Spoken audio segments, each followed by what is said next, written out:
Maybe you just don't know it. You're not calling it that. It sounds like a daunting task, right? It sounds like something from the world of academia where we need to have all these models and all of these dashboards in place, and it seems like a scary thing, so sometimes we just don't do it. We shy away from it. But what is it, right? What is succession planning? So it's kind of that whole passing of the baton, right? Thinking about your employees. Looking across your workforce, what are the skills and experiences that you need your people to bring to the table to help achieve your business objectives? And what are the skills and experiences and people that you need to have in the right seats today, and then tomorrow, and 3 years from now, and 5 years from now? That's really what succession planning is. And so it doesn't need to be a complicated process with dashboards and models and things from the world of academia. It's really just looking at your workforce and figuring out, what do I need, what skills and experiences do I need at the table today, and then what will I need going forward to help continue my business meeting the objectives as we move into the future. Are we looking to grow our market share? Is our market shrinking? Are we a fast-growing company? Have we plateaued? Do we have a younger workforce? Do we have an aging workforce? All of it is very custom to your organization, to your workforce, where your company is headed tomorrow, and making sure you've got, that whole right people in the right seats on the bus as you move your company forward. That's really what succession planning is all about. I think it varies depending on your company, right? The landscape of your organization, your product, your service, where you're headed, and then just the demographics of your workforce are going to dictate what succession planning means to you and where you need to focus within your own organizations. So let's start there, right? For every company, what succession planning looks like is going to be a different process. It's going to have a different focus. It's going to have different objectives. And so we know from our panelists, Thomas & Hutton has about 260 employees across all of their offices. The Chemical Group, between 75 and 100. It kind of fluctuates. And then Karen at the Landings Association has about 75 employees. All three of those organizations also have an HR person. Karen is the HR person at the Landings Association. But even for smaller companies that don't have an official HR person, this is something you can and should be doing. But what it is that you're doing depends on what your needs are. So let's start with that as a question, right? So we're going to go down the line, and for each of our panelists, can you share how your company defines succession planning and what your relevant objectives are based on your needs for your process? Jim, can we start with you? Yeah, I think for us, it's all about sustainability, and what we try to do. We have, it's also tied to our. Let me interrupt Jim. Can y'all hear him? Okay. Do we need to pass a mic down the line? Can y'all hear Jim? Yes. Okay. It's tied to ownership. We have 28 owners, in Thomas & Hutton, and we have a committee that is constantly, looking at our current ownership. As you said, Suzanne, making sure we got, the right seats on the bus. For some of our, other shareholders, we may not know that, but we know they have skills and talent. What that committee does is looks at the various attributes that we feel like we need to have within our organization, moving forward. A lot of it is what we're doing right now. Who's going to succeed me? I'm a business development person. Who's going to succeed me? But also, what are the skill sets that we need in the future? So this committee, it's probably about 7 or 8 folks, meets, probably every quarter, and sort of goes through that. So that's kind of, we're always looking at that. Great, thank you. So having other people involved besides just one person owning the process is a great way to look at the approach. All right, Al, how about you? So how do you define succession planning at the Chemical Group, and what are your objectives for that process? Well, my situation is very different from the other two panelists up here, because I'm in a family business, 126 years old. And I bought this business from my father and my uncle. And for me, the biggest problem we have, and we're not anywhere near as sophisticated as Jim's company is when it comes to this, is that, like for instance, the fastest growing part of my business, we didn't even do it 7 years ago. The second fastest growing part of my business, we didn't do 12 years ago. So the person that would be the right person to take over my business today is a different person than it was 10 years ago. And 10 years from now, it could be a vastly different person. So what I'm having to do is Ideally, I've got a lot of family members in my business. The ideal scenario would be for me to sell my business to one of my family members. But when you do something like that, let's say I did this in 5 or 10 years, I would be passing on or selling to somebody a business that's over 130 years old. Two things would have to happen. Number one, they'd have to be able to come up with the money to buy it from me. Because when you're in a business like mine, you pump millions of dollars into it your entire career. You know, a major part of your retirement is when you sell it and you reap benefits from that asset. But if I sell it to somebody who's a family member and they're not capable of running it, I put somebody in a very, very terrible position. Because who would want to be the family person that took over a company that was 135 years old and ran it into the ground? You know, so I'm having to watch and evaluate, and the ideal scenario is that it will be somebody in my family who will take it over. But I'm trying to teach the people, I've got 4 or 5 people in the business from my family. I'm trying to teach them what to do and how to do it, and I'm watching how they work, and if they're capable, that will be the direction I go. If they're not capable, I'll go in a different direction. Because I've got people, and another thing about my business, the vast majority of my employees have been with me for over 25 years. So all my key managers, all the key manufacturing positions, almost nobody in any of these key positions has been with me less than 25 years. So, you know, what I want to be able to do when the time comes and there's a transition is make sure that they are able to be successful and continue to be successful for the rest of their career. So, you know, so in my case, I was joking around saying I'm the person here to make you all feel better about what you're doing. Because we really don't have an ironclad plan in place other than, you know, I'm working hard every day and I'm watching and I'm trying to evaluate, and we'll see how this shakes out. Because I think about it all the time. Don't get me wrong, I'm constantly thinking about it. I just don't have the right answers. So we're going to go ahead and schedule the next session on retention because Al's been with us for 25 years, so we want to know your secret sauce there. I'm also available for adoption.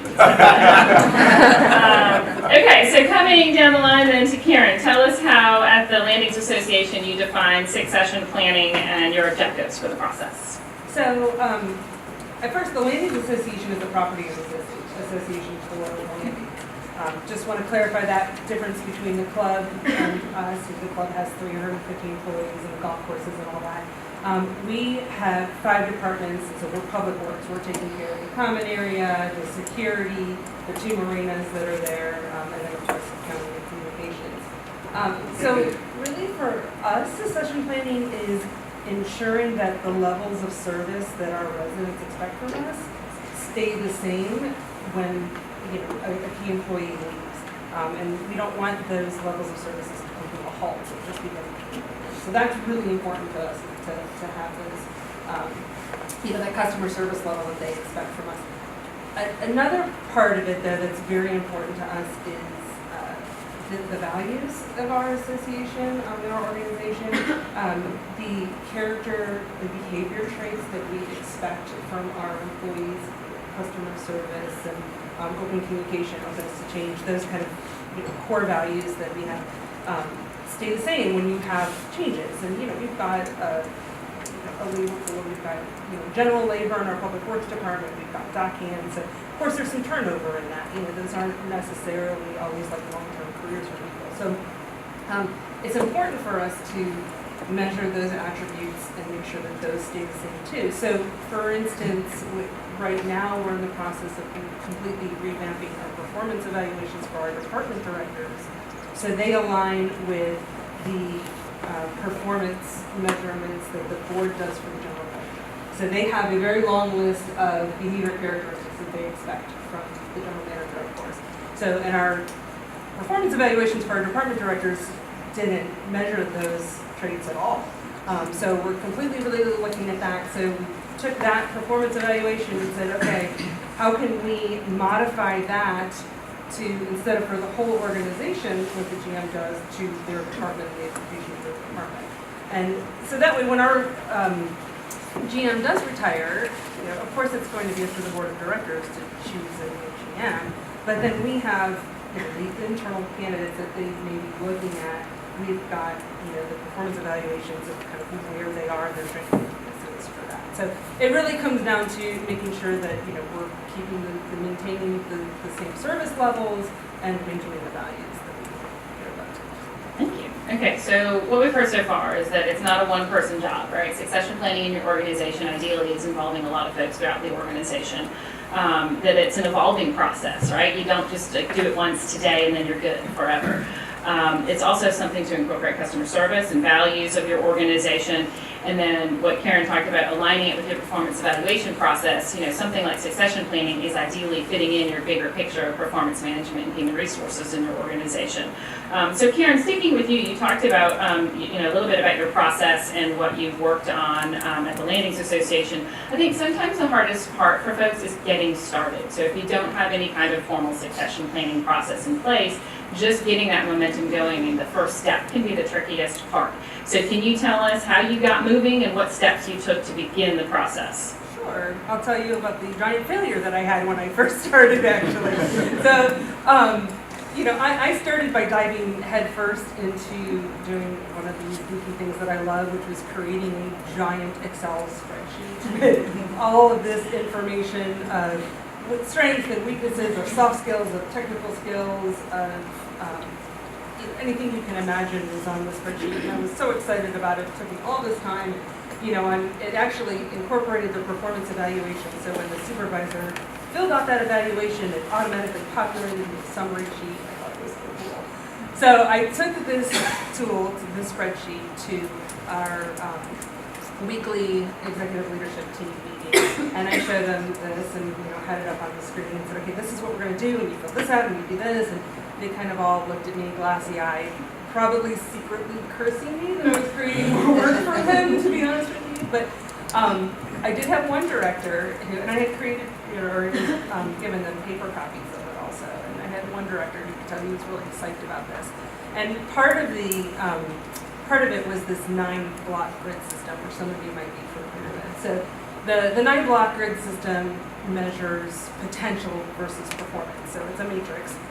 And in the right-hand corner, you've got your high performers and high potential people. Those are the people that you're going to look at for leadership positions, and you're going to give them stretch goals, and you're going to work on that. At the bottom of the corner is the people, the low performers with low potential, who I think it actually says on the grid, improve or remove.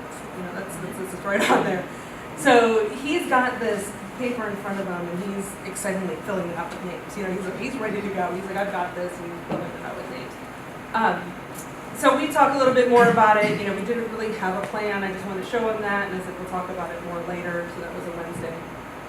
Following Saturday morning, I'm sitting at home on my couch drinking my coffee. That same director is in the office that day working, and I get an email from him saying, okay, this is what I'm going to do. I'm going to take this grid, I'm going to email this all up to my employees today, and I'm going to have them fill it in themselves and they can self-evaluate where they're going to go. So, okay, well, I'm not really sure it's such a great idea to have employees see a grid that shows that we label employees as improvable. That's probably not good for morale. So, panicked a little bit at first, but I emailed him and said, please don't. Let's just stop. Let's get on the same page in this. Let's talk about it again. So I had the tool in place without the blueprint. We didn't have a plan. We weren't on the same page. We didn't have the same message. I had another director who really felt that nobody in the organization should know we're doing any kind of succession planning whatsoever. We should keep it top secret. And there's arguments to be said for something along those lines, but really none of us were on the same page to it. So what I did is I took a step back and said, ignore the spreadsheet that I gave you, put it away, delete it, I don't care what you do with it, let's start all over. And I met with each individual director individually and said, what is succession planning to you? What does it mean? And what do you want to get out of this? And the answers were still kind of across the board. Some of them were looking for their replacement. Some of them just wanted cross-training to make sure that with their key employee, their star employee, they did leave, that what they could fill in the gaps. But ultimately, it came down to they wanted something that wasn't too labor-intensive, that wasn't going to put a lot of big burden on themselves or their supervisors. They wanted something that wasn't going to be done and then put into a folder and never looked at again. And that came up in one of my meetings, that before I was there, they had done succession planning and they had worksheets. They didn't have the fancy Excel spreadsheet that I had, but they had the paper worksheets that, you know, they filled out on each employee. They scanned it into a folder, and then that HR director left, and it sat there, was never looked at again. So it was important that it was continually updated and looked at in the process. And then finally, actually the director, who was the one who was going to send out that grid to everybody, told me the story that when they did the succession planning process, you know, they went through it all, and sometime soon after or during the process, one of the supervisors left. And so he went to, you know, his succession plan and looked at his grid and looked at his depth chart, and he said, okay, that's the person that's going to be next. So he went to her and said, guess what? You know, I think you're ready for promotion. And she said, I have no desire whatsoever to be a supervisor. I don't want to. I'm perfectly happy where I am. That was 5 years ago. She's still in the same position. She has no desire. So it was important for him that we need to ask the employees what they want and have them be part of that. So that was the three main things that came out of it. Not too labor intensive, completely or continually updated, and you know, the employees be a part of it. So what we ended up doing is kind of integrating, using the tools that we already have, the performance evaluations, tweaking those to ask some different questions.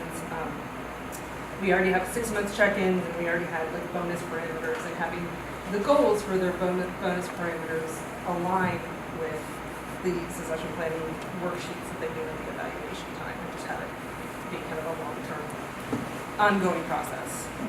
Nice, thank you. Well, at least that director went back and pulled out spreadsheets, so I mean, even if it wasn't the right person, somebody looked at it, yay, there's the success. And if you do love a good matrix, you could put that down as one of your notes to go Google that, the 9-box matrix of succession planning, because if you get into all those academic models and all of those processes, then there's something out there for you. But it doesn't have to be that. And so Al was joking earlier, like, I'm gonna make everybody feel better because I don't have this formal process. It's not out of the textbook. So contrary to Karen loving the good matrix, maybe not so much Al's preference, but you know, from a family business perspective, you touched on this, Al, things get a lot trickier when it comes to succession planning in a family business, because sometimes you think, oh, it's the heir apparent and it is what it is, regardless of the skills and experiences. And I see a couple folks, and I know we've got some other family businesses in the room. So Al, can you touch on that a little bit deeper? What were some of the challenges that you've already seen with succession planning in a family business, and what's made you so successful despite those challenges? Well, let me go back to the succession that took place when I took over the business, because there was a massive switch of what happened in our company. When I first got there, everything was run by production, meaning production ruled, sales did not. So if I had a new client and I bid on a job and I got a job, I go to the plant manager, I'd say, they need this in a week. He'd say, no, everything's 2 weeks, 2 weeks. I'm thinking, why not just run this ahead of that job? We don't even need to get that. It was just 2 weeks. And when I took the business over, I started to change that, because unlike a lot of people that grew up in a business like a printing business, I had never run a sheet of paper through a printing press. I don't even know how to turn one on. I mean, I've never done anything on the production side. I was a sales guy. Sales is what I knew.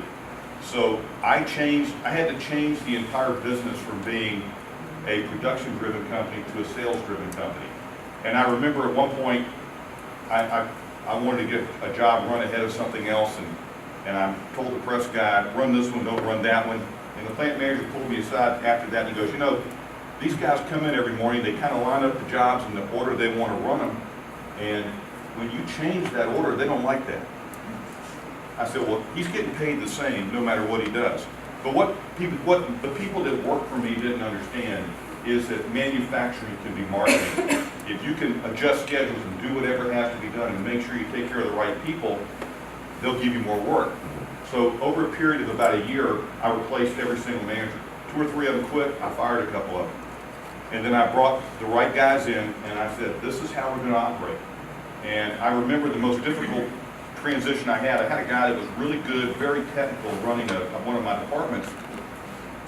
And he was giving sales a hard time all the time, saying, no, you can't do that. You can't, this is too thick. We can't do this, we can't do that.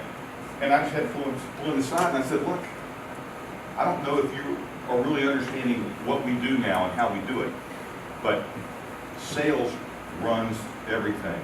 Production doesn't. Your job is to make the salespeople happy. They're just trying to make the customers happy.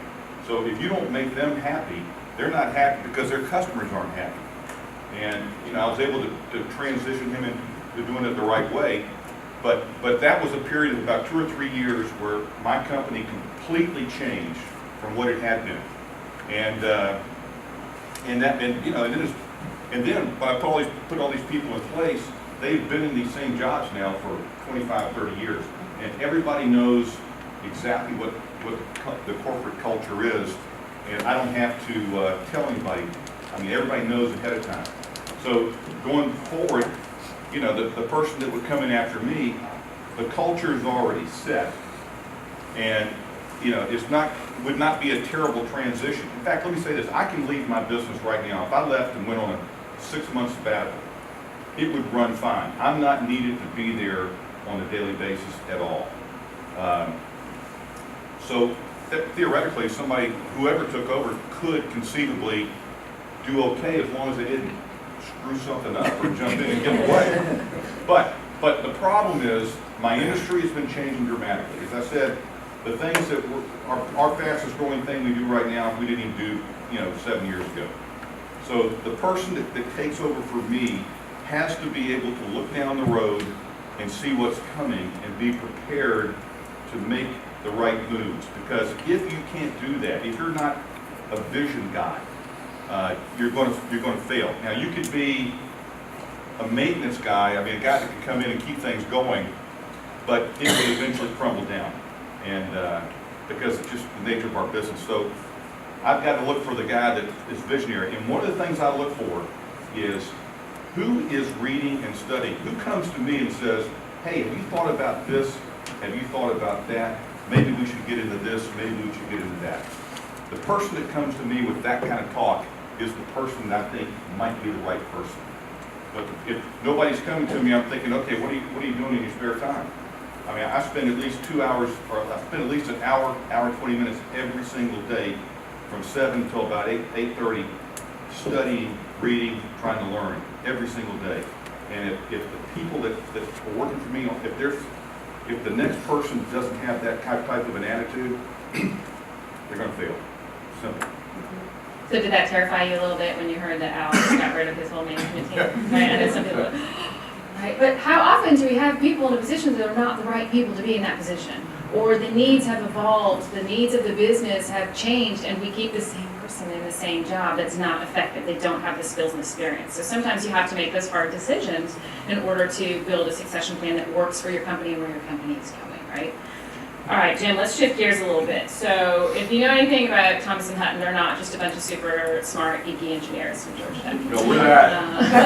They might be that a little bit, but they're also super fun people. So if you have not seen on social media the Office Olympics at Thomas & Hutton, you are missing out. So they have some kind of crazy culture inside the walls at Thomas & Hutton that if only we could all bottle it, we'd be laughing, right? So let's talk about that, Jim. So culture is a big component of succession planning for Thomas & Hutton. So how do you incorporate the cultural component into succession planning and vet employees to ensure they fit into that overall plan?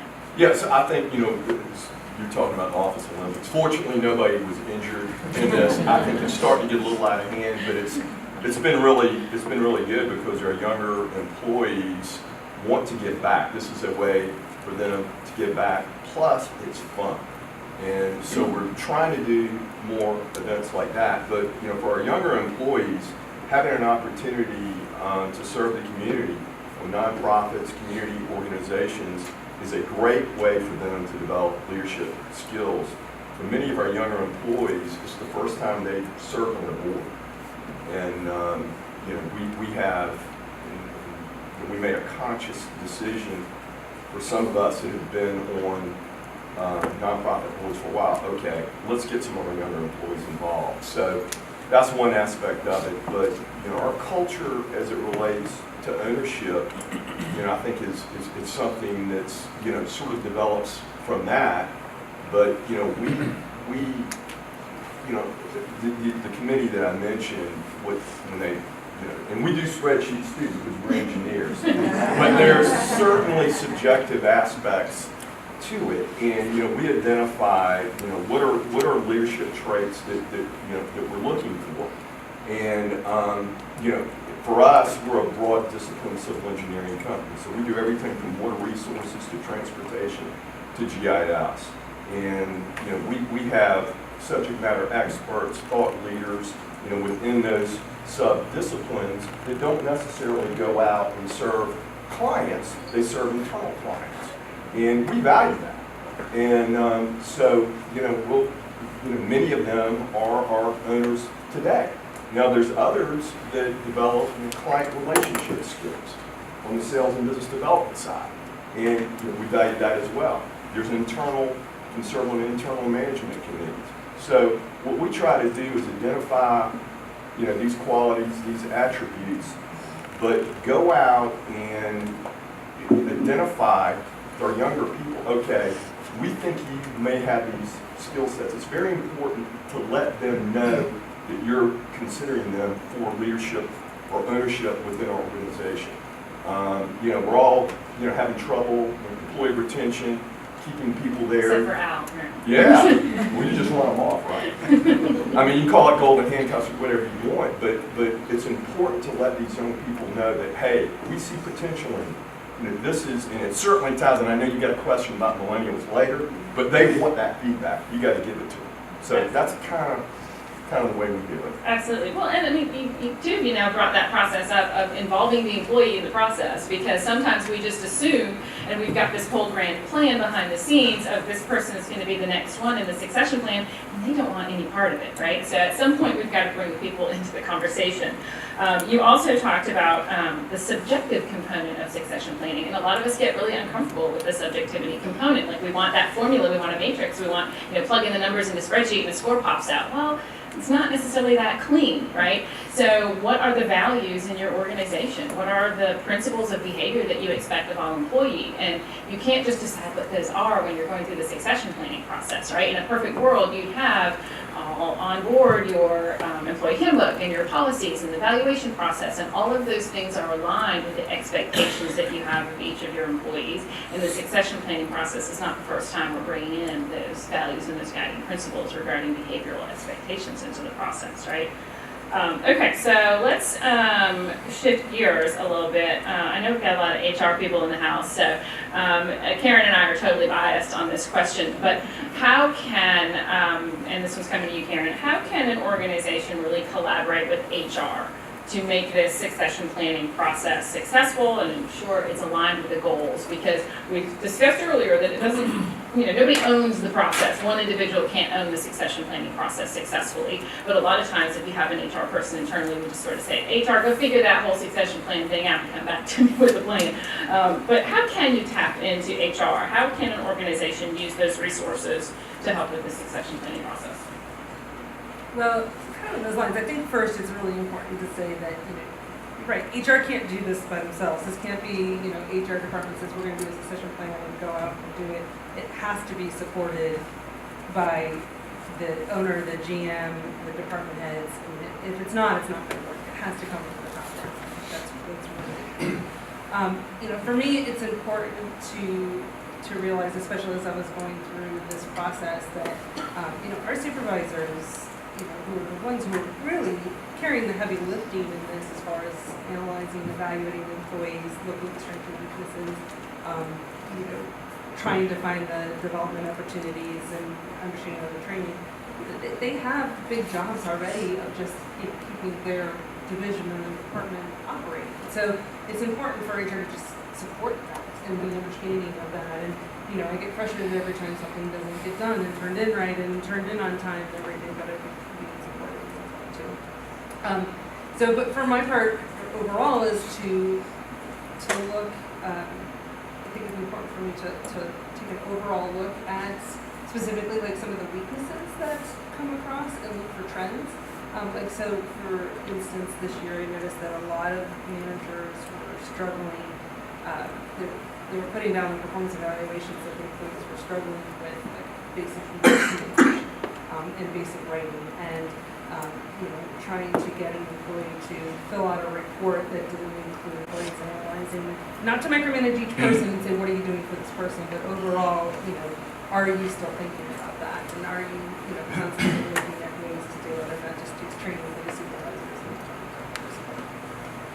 Thank you. And you don't have to have an HR person to go through this process either, right? So somebody does need to drive that bus and move it forward, but you can involve your management team, or you can call David Harper or Julie Wilson or me, we'll help you. But what we heard from Karen is it's got to tie to the whole performance management process, right? It's if you're trying to do succession planning in a vacuum outside of having any other HR foundational tools and resources in effect, you're going to have a much harder process to go about. And then having that accountability of somebody to keep up with the milestones in the process is really helpful.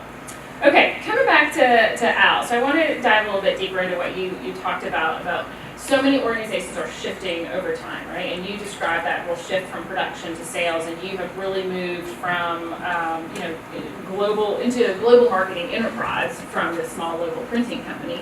And so over the years, how have you identified those new skills that you need in your workforce, and then developed that talent to align with your succession planning needs for your new world in the company? It's interesting. The people that we hired to do things when we were a conventional printing company, some of those skills that you need now, they don't have. And I'll give you an example. There's only 2 people in my company, myself being the lead person, that can actually sell a international online. What we do, one of the things we do is we'll build an online storefront for a company like Otis Elevator. And every Otis Elevator office in the world can go to this storefront and they can order materials they need, business cards, brochures, whatever. And we will print those on demand in the U.S. and ship, or we'll send the files to print partners around the world for them to be printed near where the office is. There's only 2 of us that can sell that. My other sales reps are unable to sell something that's that complicated, or they just don't really want to do it because it's really hard work. So I wasn't really able to bring in the kind of folks that can do it. Now I'm still working on that, but right now, because the sales cycles are so long on these things, once you get it up and going, I can turn those accounts over to somebody else and they can manage it and I can move on to the next one. But so it's been difficult to find the right people, but I will say that we've moved into the wide format world, and one reason I jumped into that wide format is things like this you see right here. We wrap buses and trucks and cars. We wrap the Harbortown Lighthouse in plaid.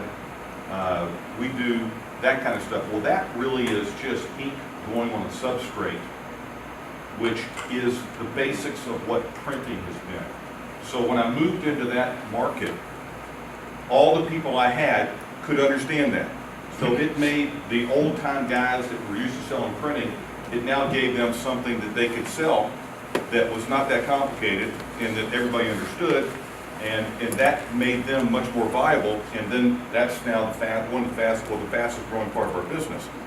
But when it comes down to, like right now, we've been looking for some folks that we'd like to bring in to do some more technical work, and we're having a very difficult time finding. So now what we've had to do is we've had to look internally and say, okay, who's in a segment of our business that it's not a growing segment, that we can train them to do something else, and they can do 2 different things. And everything now requires a lot of computer skills. And we're trying to take guys off of printing presses and see if they can do it. And it's been a real struggle. I mean, we've been able to make it happen, but I will tell you, I would not be the poster boy for having really done a great job of identifying talent and bringing them in. Well, you've raised a really interesting phenomenon that's happening right now. So unemployment in Georgia is below 4%, which is a great thing, and we celebrate that with, yay, unemployment is so low, until you're trying to hire somebody, right? I mean, how many people are struggling with hiring? Absolutely. So Well, let me mention something about yeah, that. We use a lot of temp agencies because we get projects all the time where we need to bring in people just to pack kits.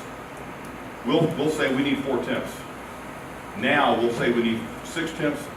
They'll say, okay, 1 will show up. 5. We'll get 1 out of 5 or 6. The rest don't even show up. Yeah. So, and I'm going to throw you a little bit of a curveball because this is an add-on question. So I would love to dive into a specific question of that, what you've described, and I think what so many people are facing with trying to hire good folks and get them to, first of all, just show up, means we have got to do potentially a better job of developing our internal people.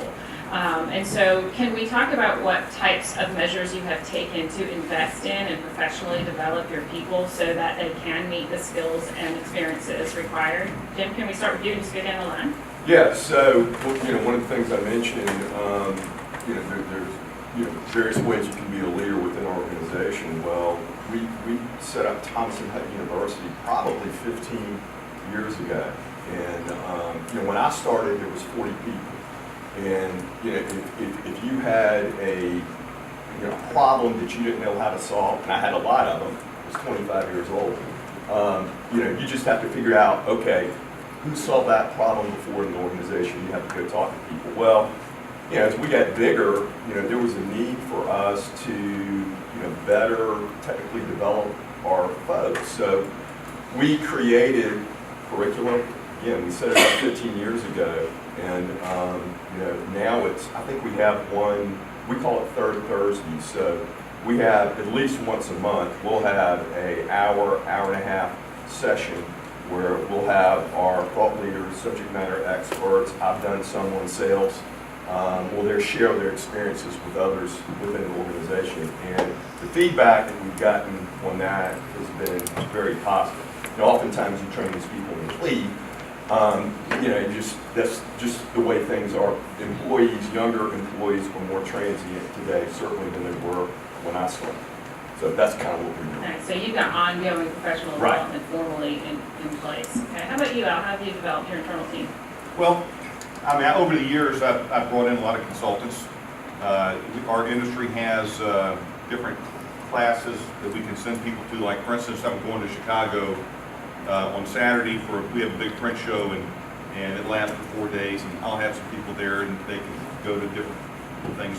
What I found is we can teach people to do technical things pretty easily, and we've been very successful doing that. What I found, though, is that some people just don't have a hunger to learn, and they just don't have a great desire to really become a rock star. And I recognize who those people are. I put them in a position where they can do a good enough job for me, but I don't look to them to ever move up, and I don't waste any of my time or their time trying to make somebody into something they're never going to be. So one key is figure out it would be a waste of time to try to teach and don't teach them. Yeah, in HR we say hire the will, train the skill, right? So you figured out how to find those people. And then I think you brought up a really good point. And sometimes we have people that are very proficient in their jobs and their roles, and they have no desire to move forward. So why do we keep pushing them to move forward? How do we keep them happy and engaged and retain them in that job where they want to stay? There's nothing wrong with that. And I think that's a good component to incorporate into a succession plan. Karen, how about you? Professional development. I feel really fortunate where I am as an HR professional because my GM has a lot of value in developing people. So, it's nice that the budget is there for us. So, I have the resources with, and actually before me, they had 2 people in HR, and one of the people, her job was only organizational development. So all she did was training and developing people. They decided for various reasons to restructure that, and they went down to an HR1, which is just me, so now I've got organizational development and all the other admin, which is why I love Suzanne, who comes in and does our development for us, so we outsource. But we kind of went through the same thing, is that I was doing quarterly trainings of all the employees, all 75 employees, of important trainings of customer service and different things. But I wanted to do a little bit more in-depth trainings And it's very hard when you've got to do that with a whole team of people who don't necessarily want to be there. So now we've got it where we still do the all-employee, development. I think we're doing it twice this year, like every 6 months, but more individualized training classes that people can choose. So, like I said, the business and writing class, we do time management class, these kind of things, where people can sign up for if they want to. And then they can also go, of course, outside and do outside training as well. I'm finding that balance. Thank you. All right, so I know Jim, you mentioned this earlier, so we'll go down the line and ask each of our panelists this question, but we keep hearing about millennials and the changing generations in the workplace, and I saw a great meme the other day, and it said, say what you want about millennials, but you know who you're going to call when you want a PDF converted to a Word document. I was like, wait, you can do that? Such an excerpt, right? You can, apparently, you just need to call millennials. So say what you want about millennials, but as our generations shift in the workforce, we know millennials now make up the biggest chunk of the workforce out there. So do we need to change what we're doing within our organizations to both attract, retain, engage, and develop our millennials in our workforce? So let's start with you, Jim, and go down the line. How does your succession plan consider and incorporate generational shifts such as the millennials into your succession plan? I think you have to engage with them very early on. And we'll all laugh and say, well, they're the generation, everybody got a trophy. And, that's somewhat exaggerated, but they want feedback. In some cases, immediate feedback. We do 30 or 45-day reviews. We have an onboarding process, and we'll do a 30 or 45-day review, and they want that feedback. So, but we also, as they develop their technical skills, have been around a year or two, we'll assign a champion and a mentor, to them, so that they've got someone that they can go to, and that's been very valuable. But we see it as an employee retention tool. Even if they're not on track for ownership, within our organization, like you said, you may have some C players and D players, but you need those guys as well.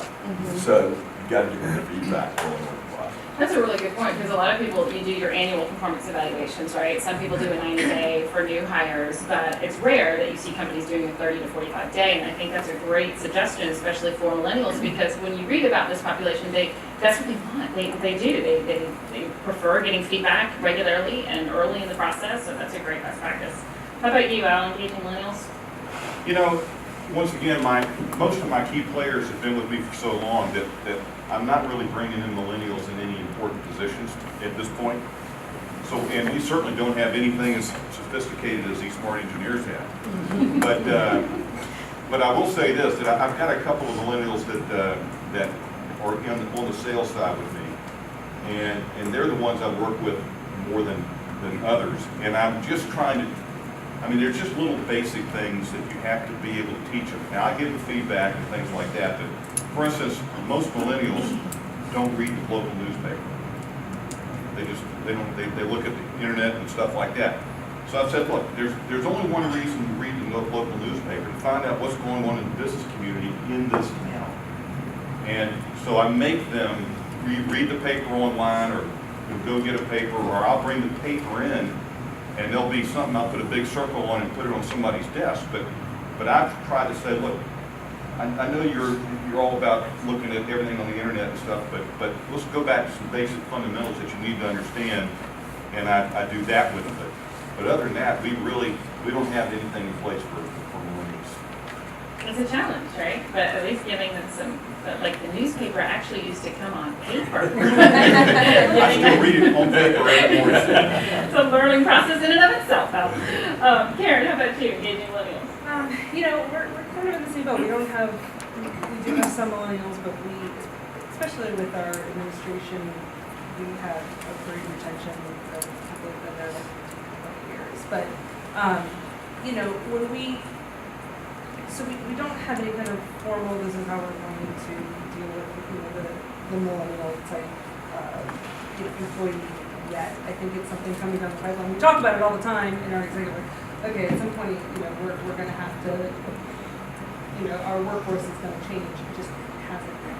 But one of the things when I do when we hire somebody, because we do annual performance evaluations, and it was tried before to do more like every 30 days, 40 days, monthly check-ins and everything, and it was just kind of fought against the supervisors and directors thought it was too much work and everything. So I really encourage them to do one-on-ones, like as often as they can do them, bring them in, not weekly, every other week, or at least once a month, bring your employees in and just sit down and chat with them to find out how they're doing, what they can be doing better, and just do an informal one-on-one.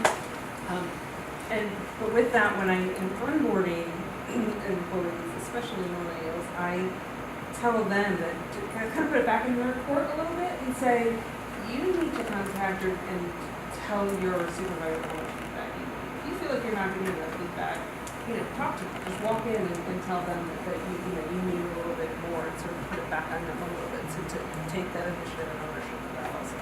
Nice. I like the informal check-in process, right? Sometimes we find it's so daunting to do a performance evaluation process and we agonize over it, and especially if they're all due at the same time in your organization every year, it's a process that just everybody sort of endures.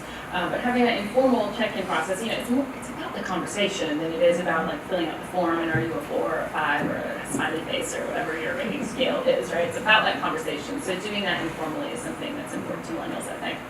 Okay, last question, then we're going to open it up for Q&A to the audience. So this one is for Jim. There's a lot of lenses through which to view the succession planning process, right? Like who's got skin in the game? Is it for the employees? Is it for the future of the organization? Is it for your external stakeholders? So I think there's a lot of stakeholders in doing the process right.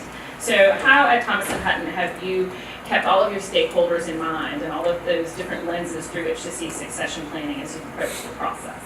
So, we had a meeting on this yesterday. So, we projected out to 2025. Part of my job at Thomas & Hutton is to look out ahead and see what the trends are within our organizations.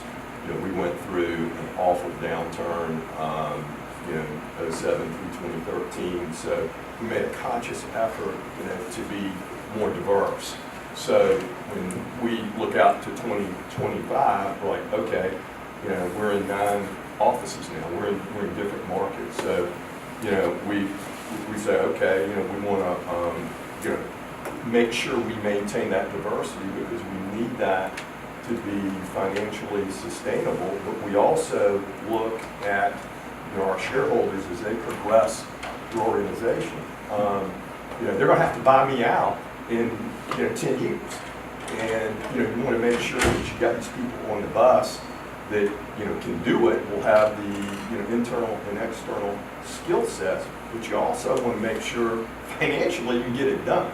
So we kind of project it out year by year, buying and selling, what's that going to look like.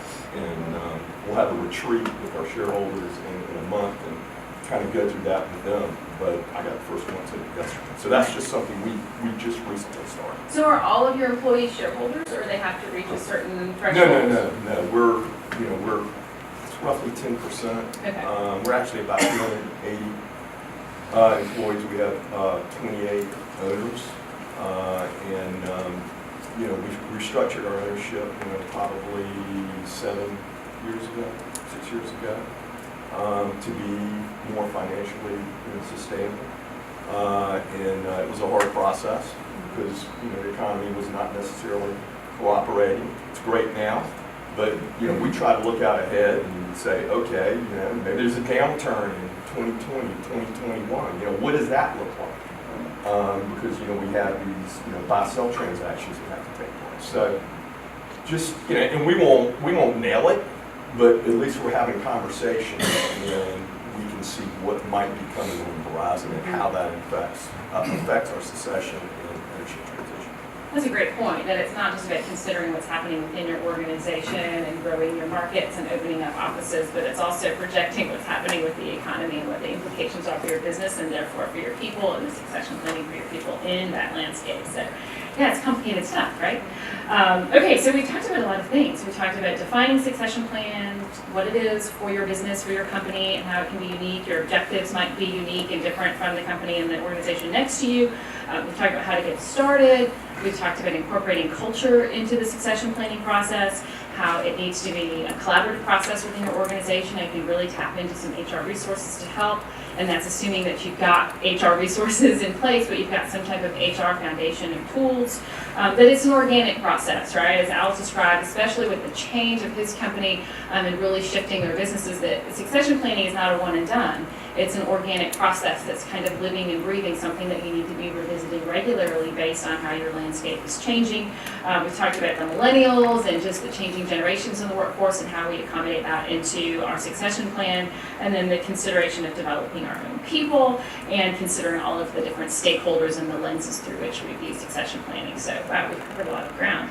But now we want to open it up to questions. And so our program runs until 9:30, so we've got lots of time for Q&A. So we want to open it up. Just who's got a question for the panel?